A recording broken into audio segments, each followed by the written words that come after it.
आज हम पढ़ा लसागुर षष्ठ श्रेणी लसागु मानसांक प्रश्नर अथवा 1 नंबर क्वेश्चन देखा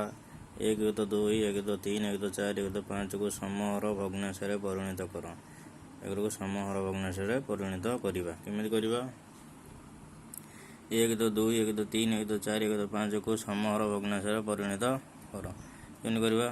ये आम देख किए अच्छी हर किए अच्छी 2 3 4 5 तार लसक नवा 2 3 4 5 लसक नहीं ये 2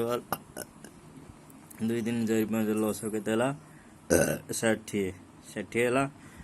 कौन करवा 1-2 को सब जगह गुणवा 2 रे केते गुणले 60 2 रे 30 गुणले 60 1 30 गुणनी 30 तो 60 है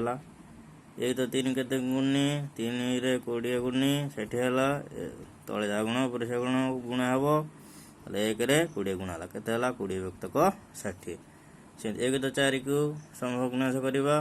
4 केते गुण 60 4 15 गुणी 1 रे 15 गुणी 15 व्यक्त 60 ताले 1-5 केते गुण 60 5 रे 12 गुणी 1 रे 12 गुणी 12 व्यक्त 60 ताले समभग्नांश हो गला समहर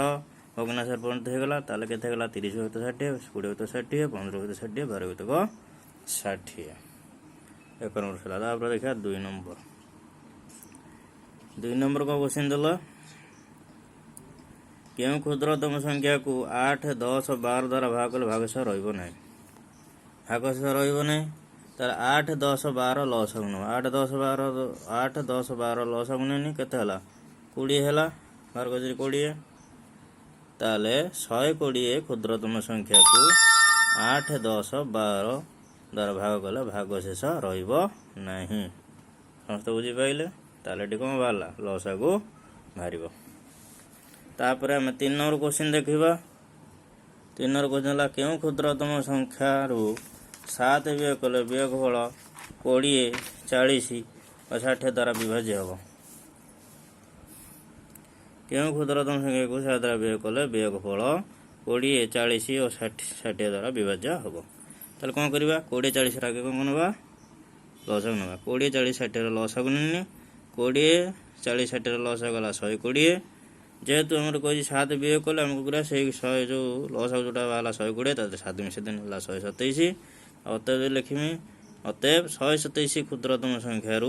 7 व्यय कले व्ययफल 20 40 60 द्वारा विभाज्य हम तापर देखा 4 नंबर क्यों क्षुद्रतम संख्या 11 जोग कले जोगफल 2 3 4 5 6 8 द्वारा विभाज्य हम कौन करवा 2 3 4 5 6 8 लसक नवा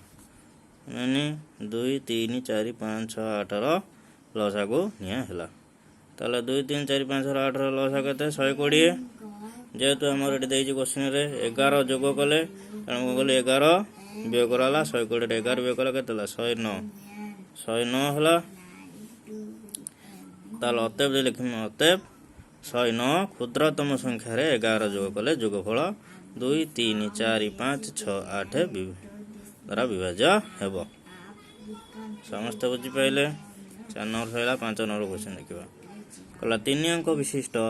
क्यों क्षुद्रतम संख्या 3 5 6 10 द्वारा विभाज्य हेब कौन करवा प्रथम आम से गुड़ा करवा 3 5 6 10 लसक नहीं लसक गला 30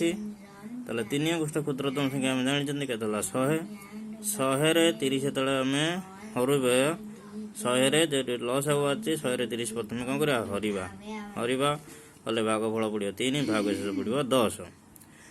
आमर ये भाजक किए 30 रु भाजक रु भागशेष को फेड़ा 30 रु भागशेष टी 10 भागशेष 10 को फेड़िली से लिखी नहीं भागशेष 30 रु 10 को फेड़िली के 20 तापर गला से 100 जोड़ा क्षुद्रतम संख्या 20 मिस 100 रे 20 मिसला 120 ताले उत्तर है 120 अतएव लिखी अतएव 3 अंक विशिष्ट 120 क्षुद्रतम संख्या 3 5 6 और 10 द्वारा विभाज्य हम समस्त बुझी पाइले।